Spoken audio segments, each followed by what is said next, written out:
Matric pass करने के बाद हैन कॉलेज में दाखिले के लिए जतन करने लगी, लेकिन वालिद साहिब मेरी शादी करना चाहते थे, लिहाजा आगे पढ़ने की इजाज़त न दी। यूं ही साल गुजर गया, शादी हुई और ना दाखिला लिया। अब वालिद को भी एहसास हुआ कि शादी तो जब ही होगी जब नसीब का ताला खुलेगा। तब तक लड़की पढ़ लेगी तो आगे तालीम इसके काम आएगी। बस नए साल उन्होंने कहा कि बेटी आगे पढ़ना चाहती हो तो दाखिला ले लो, अगर इस दौरान कोई उचेर शत्ता आ गया तो फिर तालीम को खैर बात कह देना। मैंने ये भी मंजूर कर लिया कि आगे जो किस्मत हैन होगा देखा जाएगा। मैं बहुत जल्द घुल मिल जाने वाली हंसमुख लड़के थे। चंद दिनों में कॉलेज में कई लड़कियां सहेलियां बन गई। वजह यह थी कि हर वक्त उनको हंसाती रहती थी, तभी वो मुझे पसंद करती थी। ताहम मैंने कभी किसी पर अपने दुख जाहिर न किए। किसी दिन जरा खामोश बैठ जाती तो उनको फिक्र हो जाती कि आज मुझे क्या हुआ है। फिर सब लड़कियां मेरे पीछे पड़ जाती कि क्या बात है, तुम चुप क्यों हो, क्या घर में कोई बात हुई है। तब मैं ना चाहते हुए भी हंस देती थी। दिन निहायत अच्छे गुजर रहे थे। मैं बस में कॉलेज जाती थी। अगर बस में बैठने की जगह न होती तो लड़कियां खड़े होकर चली जाती, लेकिन मैं खड़ी नहीं हो सकती थी। जरा सा झटका लगता, गिर जाती। मुसाफिर मुझ पर हंसते और लड़कियां भी मजाक उड़ाती। ऐसा कई बार हुआ। इत्तेफाक से एक नौजवान ने भी मेरे गिरने का तमाशा देखा। जिस बस स्टॉप पर मैं खड़ी होती थी, ये नौजवान भी इसी वक्त इसी बस स्टॉप पर अपनी गाड़ी लाकर खड़ी कर दिया करता था। वो यहाँ से अपने एक दोस्त को उठाता था। कुछ दिनों से मैं महसूस कर रही थी वो लड़का मुझ पर तवज्जो मज़कूर किए रखता है।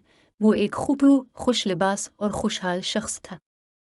किसी यूनिवर्सिटी का तालिब इल्म लगता था। मैं इसकी तरफ देखने से हत्ता अलिमकान ग्रेज करती, फिर भी इसकी निगाहें मुझको अपनी तरफ तकती महसूस होती। स्टॉप पर उसकी वजह से भी उलझन में मुब्तला बने लगी, क्योंकि मेरे साथ अक्सर लड़कियां भी होती। तभी मैंने बुर्का लेना शुरू कर दिया। अपनी कार में वो स्टॉप के सामने से गुजरता था। दिन हो नहीं गुजरते रहे, मैंने इसकी तरफ बिल्कुल तवज्जो न दी, लेकिन रोज़ाना वो मेरे करीब से गुजरते हुए आहिस्ता से कहता कि मैं आपको ड्रॉप कर दूं। मैंने कभी उसकी बात का जवाब न दिया। एक दिन सब लड़कियां स्टॉप पर खड़ी थीं। धूप बहुत तेज थी। तभी हम बस के इंतजार में करीबी दुकान में खड़े हो गए। ये स्टेशनरी की दुकान थी, जहां से हम कापियां, रजिस्टर और किताबें वगैरह खरीदते थे। लड़कियां खुश गप्पियों में मसरूफ थीं। मक्का दुकानदार की आवाज़ पर सब चौंक गए। वो कह रहा था कि आप में से जिस बहन का नाम शाहीन है, उसका फ़ोन आया है, सुन लें। शाहीन तो मीर अनाम था। तभी मेरा रंग जर्द हो गया। मैं चुप रही। तभी मेरी साथी लड़की बोली, फ़ोन किसी लड़के का है, लड़की का। जी, कोई लड़की बोल रही है। मैं हैरान थी कि ये कौन सी दोस्त है। अभी मैं फ़ोन पर उलझ रही थी कि वो साहिब भी इसी दुकान पर आ गए। मैंने फ़ोन पर बात करते हुए किताबें और ऐनक काउंटर पर रख दी थी। बड़ी देर बाद मुश्किल से इस नामालूम सहेली से पीछा छुड़ाया। फ़ोन बंद किया ही था कि बस आ गई और सब लड़कियां दौड़कर इसमें सवार हो गई। घबराहट में मैं अपनी एक किताब और ऐनक काउंटर पर छोड़ बस की तरफ तेज कदमों से चल दी। दूसरे दिन दुकान वाले से अपनी किताब और ऐनक का पूछा। मालूम हुआ वही नौजवान मेरी चीज़ें उठे ले गया था। इसने दुकानदार से कहा कि मैं शाहीन का क्लास फेलो हूँ, उसे दे दूंगा। अगले रोज में फिर दुकान में गई और कहा कि क्या उन साहिब ने मेरी चीज़ें लौटाई हैं। उसने कहा, हाँ, ये लीजिए। आपको नहीं दे पाए तभी वापस यहाँ रख गए हैं। मैंने अपनी चीज़ में उठा ले। घर लाकर किताब खोली तो इसमें एक शेर दर्ज था। अगले दिन फिर मैं दुकान पर गई और दुकानदार से कहा कि ये कागज़ मेरी किताब में जिसने रखा था, इसी को दे देना और कह देना कि मुझे इस किस्म के अशार से कोई दिलचस्पी नहीं है। दुकानदार ने कहा, इसका नाम सरोश है, वो मेरा दोस्त है। मैं उसे दे दूंगा और तंबी भी कर दूंगा। आप फिक्र ना करें, वो आइंदा ऐसी हरकत ना करेगा। ये कहकर उसने पर्चा रख लिया। मेरे साथ दोस्त साथ अकेला थी, बोली, शाहीन, प्लीज इसको मत हकराओ। कितना अच्छा लगता है वो, खूबसूरत आंखों वाला। मैं तो इस पर मरती हूँ। मैंने जवाब दिया, तुम मरती हो तो मर जाओ, बल्कि चुल्लू भर पानी में डूब मरो। मुझे इस किस्म के गानों वाले शेरों से चढ़ है। इसके बाद वो रोज़ाना मुझे इस दुकान पर फ़ोन करने लगा। अकीला मेरी बजाय खुद दुकान पर जाकर इसका फ़ोन सुनती। मैं इसे मना करती लेकिन वो ना मानती। एक दिन मैंने फ़ोन इससे ले लिया और कहा कि खुदा के लिए तुम मेरा पीछा छोड़ दो, तुम्हारा मेरा कोई मील नहीं है। इस पर वो बोला, मेरी एक बात सुन लो, मुझे अपनी माँ की कसम, मैं तुमको कभी धोखा ना दूंगा। खुदा के लिए मुझ पर भरोसा कर। अगर तुमने मुझसे बात ना की तो मैं तुम्हारे सामने बस के नीचे सर दे दूंगा। इस बात से मैं घबरा गई। तमाम रात मेरी सोचों में गुजर गई। समझ में नहीं आता था कि क्या करूं। क्या कॉलेज जाना छोड़ दूं? वो रोज़ाना फ़ोन करता और अकीला इसका फ़ोन सुनकर उसके पैगामात मुझे देती। फिर उसने मेरा पर्सनल नंबर भी इसे दे दिया। तब मैं अपनी दोस्त से नाराज़ हो गई और इससे बातचीत बंद कर दी। जब मैंने इसके फ़ोन ना सुने तो वो मेरे कॉलेज के रास्ते में आने लगा। मैंने तंग आकर एक रोज़ रोड पर ही उसे बुरा भला कहा और सख्ती से बात की। एक तरफ वालिद साहब का डर और ख़ानदान की इज्जत का सवाल था, तो दूसरी जानिब ये जुनूनी इंसान था। एक दिन फ़ोन उठाया तो सरोश ने खद का वास्ता देकर कहा कि फ़ोन बंद ना करना।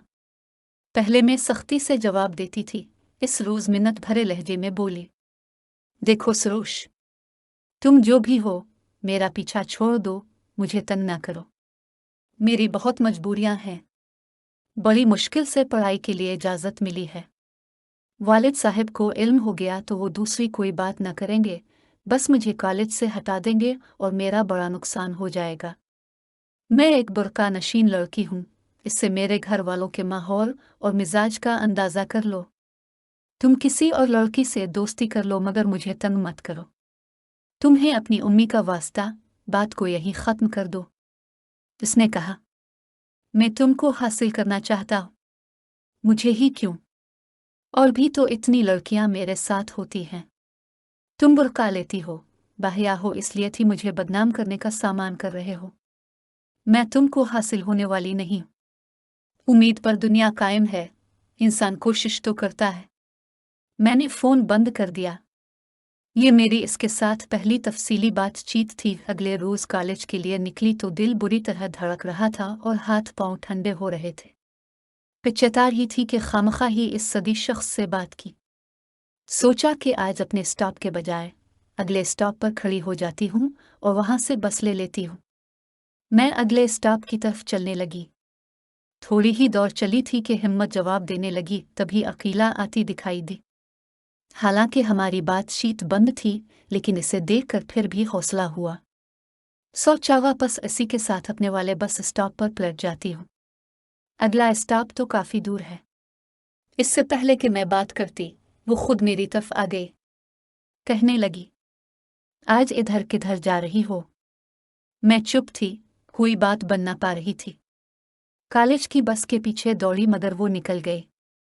मैंने बेतिक्का सा जो अज़ बता दिया। इसने बाल की खाल नहीं उतारी और मेरे साथ हुए। हम थोड़ी दूर ही चले थे कि पीछे से एक तेज रफ्तार मोटरसाइकिल ने इसे टक्कर मारी और वो सड़क पर गिर गई। किताबें कहीं तो जूते कहीं, मोटरसाइकिल वाला तो टक्कर मारकर भाग गया। मैं इसे उठाने को झुकी। अर्ध गिर्द ट्रैफिक चल रहा था, सुबह का वक्त था। लोग दफ्तरों और तालिब इल्म कॉलेज, स्कूल को जा रहे थे। इसको ज्यादा चोट लगी थी और वो भी सर में, इसे होश ना रहा था। मैं उसे नहीं उठा सकती थी। बेबसी से उधर उधर देखने लगी। लोग हमारे अर्ध गिर्द इकट्ठे होने लगे। सरोश भी उन लोगों में दिखाई दिया। उसने दौर से ही मोटरसाइकिल की टक्कर से अकीला को गिरते देख लिया था। हुजूम में इसे देखा तो लगा जैसे गैर लोगों में कोई अपना आ गया है। मेरी घबराहट में कमी हो गई। उसने आगे बढ़कर अकीला को बाजुओं में उठा लिया और किनारे पर खड़ी अपनी गाड़ी की तरफ ले गया। मुझे कहा कि मेरे पीछे आओ, हमें इसे अस्पताल ले जाना होगा। मैंने गाड़ी का दरवाज़ा खोला और उसने बदकत मेरी दोस्त को कार की पिछली सीट पर लिटा दिया। तुम आगे बैठ जाओ शाहीन, देर मत करो। सरोश ने किसी अपने की तरह मुझे मुखातिब किया और मैंने एक मामूल की तरह इसके हुक्म की तामील की। इसके चेहरे पर परेशानी के आसार नुमायां थे। तमाम रास्ता इसने कोई कलाम न किया। रसान से गाड़ी चलाता रहा और हम करीब तरीन अस्पताल पहुंच गए। अकीला को इमरजेंसी में ले जाया गया। यहाँ पहुंचकर सबसे पहले मैंने अकीला के घर वालों को फ़ोन करके एक्सीडेंट की इत्तला दी। जब तक इसके घर वाले आए, सरोज मौजूद रहा। सब भाग दौड़ खर्चा इसने किया था। किसी अपने की तरह मामले को संभाला। इस रोज़ ही इसने मुझे बता कि उसने अकीला को बहन बनाया हुआ है। सभी इसके साथ फ़ोन पर बात करता था और राब्ता में रहने की वजह में ही थे। मैं समझी थी कि पहली बार सरोज ने मेरा चेहरा अस्पताल में देखा है, लेकिन ये बात नहीं थी। मुझे इसने बताया कि वो दौर से हमारा रिश्तेदार है और एक शादी में उसने मुझे देखा था, तभी से पसंद कर लिया था। इसके बाद से ही वो इस बस स्टॉप की तरफ से गुजरने लगा था। ये वो रिश्तेदार थे जिनके घर हमारे बुजुर्ग तो आते जाते थे, मगर हम कभी उनके घर नहीं गए थे और न कभी उनका घर में तज़किरा होता। इसलिए मैं नहीं जानती थी कि सरोज के साथ हमारी कोई रिश्तेदारी भी है।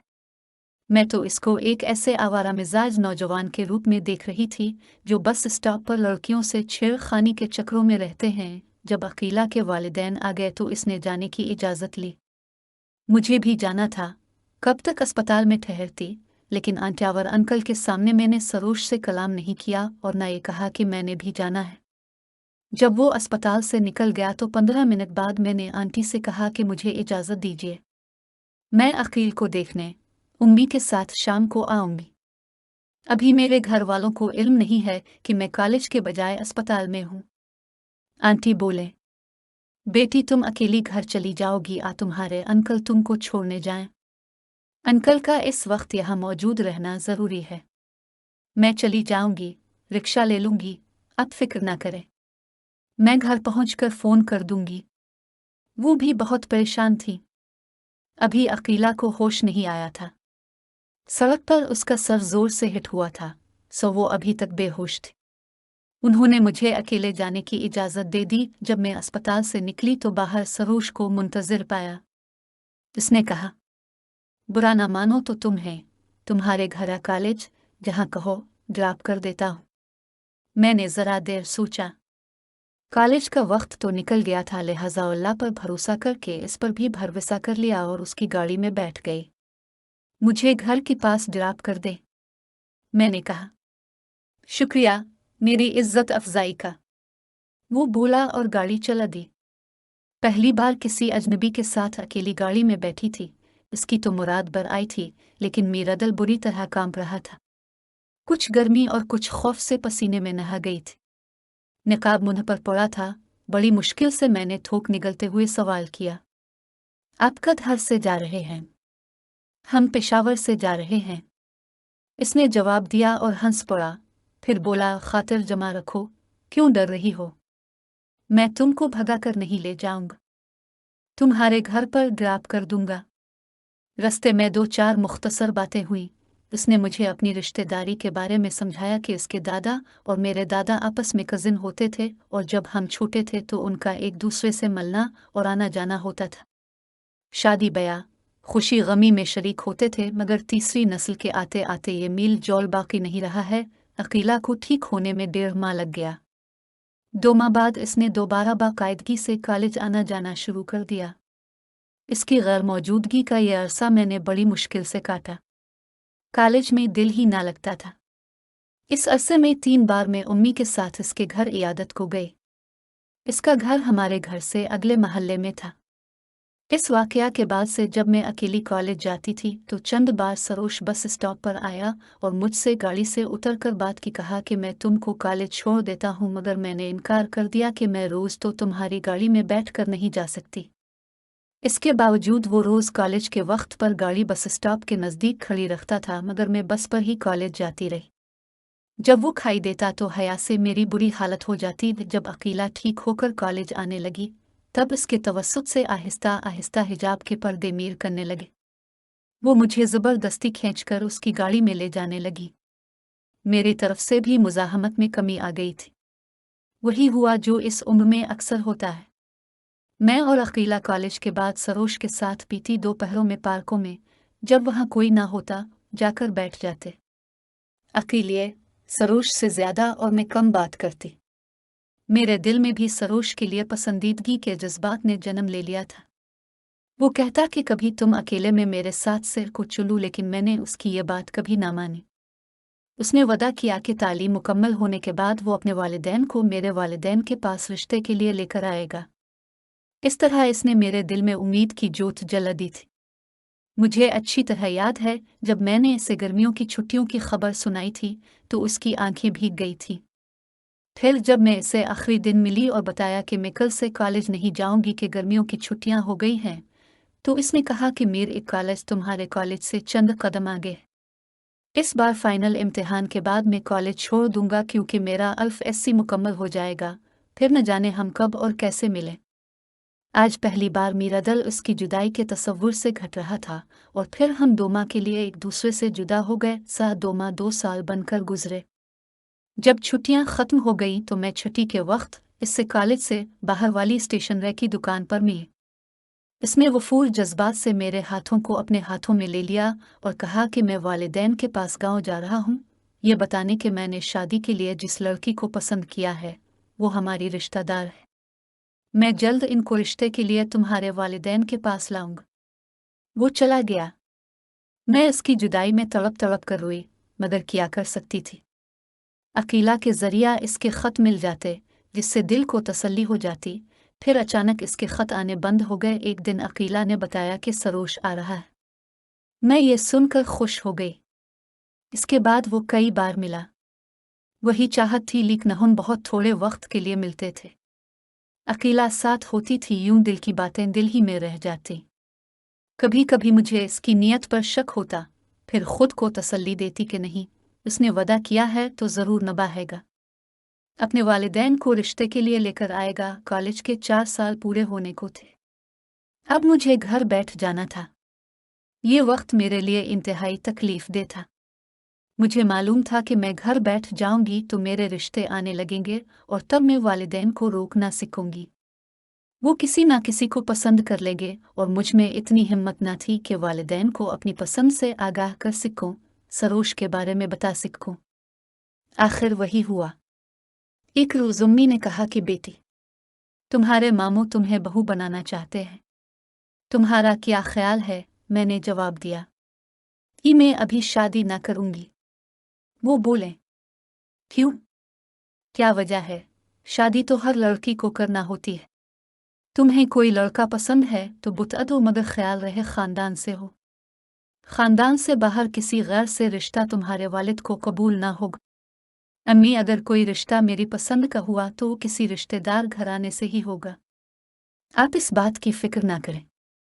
मैंने इतना तो बता दिया, ये नहीं बताया कि वो लड़का कौन है। एक काश तभी बता देती तो अम्मी उन लोगों से खुद ही राब्ता कर लेती। कुछ दिन गुजरे तो मामू मुमानी आ गए। अम्मी ने फिर मुझे कहा कि ये तुम्हारा रिश्ता लेने आए हैं। तुम्हारे मामूजाद शकील इंजीनियर है, ये बार बार आएंगे। मैं क्या जवाब दूं? अम्मी कह दिया ना कि मैंने अभी शादी नहीं करनी। क्यों नहीं करनी? अम्मी ने मुझे डांट दिया। कब तक मैंने तुम्हारे मामू को इंतजार करवाऊं? मैं तुम्हारी एक नहीं सुनूंगी। इधर ये लोग चक्कर लगा रहे हैं, अलिफादेर खानदान से कई और रिश्ते आ रहे हैं। मुझे अब कहीं तो हाँ करना होगी। मैं सारा दिन रोती रही, समझ में ना आता कि क्या करूं। अकीला के घर जाकर सरोश को फोन किया। शायद उनके वालिद उठाते थे। भारी सी मर्दाना आवाज सुनकर मैं रिसीवर रख देती। इनसे क्या कहती? घर आकर खूब रोती। बार बार ख्याल आता कि खुदा जाने सरोश ने क्यों राब्ता ख़त्म कर दिया है। खुदा करे वो खैरियत से हो। वो अगर चाहता तो अपने वालिदैन को लेकर हमें घर आ सकता था, फिर उसने अपना वदा क्यों पूरा नहीं किया? बिल्कुल ही खामोशी इख्तियार कर ली थी। अब हर दिन इसी आस में गुजरने लगा कि शायद आज वो आ जाए, लेकिन इसकी कोई खबर ना थी। अब जो रिश्ते आते मैं शिद्दत से इनकार कर देती, यहाँ तक कि मेरे सर में सफ़ेद बाल आने लगे, चेहरा मुरझा गया और आंखें बुझ सी गई। सरोश को ना आना था, ना आया। यहाँ तक कि मेरे वालिदैन मेरी जिद से मजबूर होकर खामोश हो गए। वालिद ने मुझे बीएड करने की इजाज़त दे दी। मैंने बीएड की तालीम मुकम्मल कर लिया व एक स्कूल में टीचर लग गई। जिंदगी ऐसे ही बेकैफ गुजर रही थी। दिल में सरोश से नाराज ज़रूर थी, मगर इसके लिए रोज़ नफल पढ़ कर दुआ करती थी कि खुदा करे वो सरफराज हो और इसे हर जगह आला मकाम अता रहे। बस यही दुआ थी जो मेरे लबों से इसके लिए निकलती थी। अकीला की शादी हो गई और वो ब्याह कर अपने घर चली गई। इसकी शादी एक आर्मी ऑफिसर से हुई थी और वो खुश और खुर्रम थी। शादी के बाद हम काफ़ी मुद्दत ना मिल सकी। मैंने अपनी वीरान जिंदगी से समझौता कर लिया, लेकिन सरोश की याद को दिल से दूर ना कर सकी। ख्यालों में इससे शक करती कि क्या मेरी वफाओं का यही सिला है। मैंने तो माँ बाप की नाफरमानियाँ की, तुम्हारी खातिर रिश्ते रद्द करके तुम्हारा इंतज़ार किया और तुमने पलट कर खबर भी ना ली। क्या इसी का नाम मोहब्बत है? हमारी मोहब्बत तो पाकीज़ा थी, फिर क्यों मुझे ऐसी कड़ी और लंबी सज़ा मिली? मैं तो अब भी खुद को सरोश की अमानत समझती थी कि शायद वो किसी दिन आ जाए और मेरे वालिदैन से रिश्ता मांग ले। एक रोज़ मैं स्कूल से लौटी तो अकीला मेरे घर आई हुई थी। मेरी खुशी की इंतहा ना रही। मुद्दत के बाद वो मिलने आई थी, लेकिन अकेली नहीं, 3 नन्हे मुन्ने प्यारे प्यारे मनमोहने से बच्चों के साथ। मैंने लपक कर उनको गिले लगाया, प्यार किया और कहा, अकीला तो इतनी खूबसूरत तो नहीं, फिर ये परीज़ादे कहाँ से ले आई? तुम्हारे बच्चे तो बड़े खूबसूरत हैं। वो बोली, ये अपने बाप पर गए हैं, वो बहुत खूबसूरत हैं। अच्छा भाई, बड़ी की हो। ऐसा कहते हुए मुझे सरोश याद आ गया और बेइख्तियार लबों से ठंडी आह निकली। वो समझ गई कि मुझे मेरी किस महरूमी ने अफसुर्दा कर दिया है। कुछ देर के तवक्कुफ के बाद कहने लगी, शाजिया, कभी सरोश ने तुमसे राब्ता किया? इसका कुछ पता चला? मैंने जवाब दिया, कभी नहीं। क्या तुमसे राब्ता किया उसने? कभी नहीं। लेकिन ये कहकर उसने चुप साध ली। लेकिन किया? कोई बात है तो बता दो मुझे, छुपाना मत। तुमको अपने बच्चों की कसम। मैं बहुत तकलीफ में हूँ। जानती हो कि इंतज़ार की अज़ियत कितनी ज़्यादा होती है। जानती हूँ, लेकिन जो बात है वो तुम सुन ना सकोगी। मैं हर बात के सुनने का हौसला रखती हूँ, चाहे कितनी ही तकलीफ दे बात क्यों ना हो, मगर इस अज़ियत से कम होगी जो इंतज़ार की अज़ियत में से रही हूँ। तभी इसने बताया, शाजिया, मेरे शौहर जिस बीज में थे, सरोश भी इस बीज में थे। एक सिलेक्शन हुआ, फिर जब कारगिल की जंग हुई तो महाज पर दोनों साथ थे। अल्लाह ताला ने शकील की ज़िंदगी सलामत रखी, मगर सरोश ने शहादत पाई। मैं तुमको ये खबर नहीं दे सकी क्योंकि मुझ में हौसला ना था। सरोश ने तुम्हारे लिए अपने वालिदैन से बात भी कर ली थी, वो भी राजी थे, मगर जिंदगी ने उसे इतनी मोहलत ना दी कि वो लोग तुम्हारा रिश्ता मांगने आते। अब सरोश की शहादत के रुतबा पर आला मकाम पा चुका है और अल्लाह ताला ने ऐसी उसे सरफराजी अता की है जिससे बड़ी सरफराजी और कोई नहीं। वतन की सरहदों पर हिफाजत करते हुए इसने जाम शहादत नोश किया है। ये खबर जब मैंने सुनी तो सकते में आ गई। होश न था कि रूह खुशी के इस एहसास में डूब जाऊं कि सरोश बेवफा न था, बल्कि इसने अपने वतन के लिए जान कुर्बान की थी।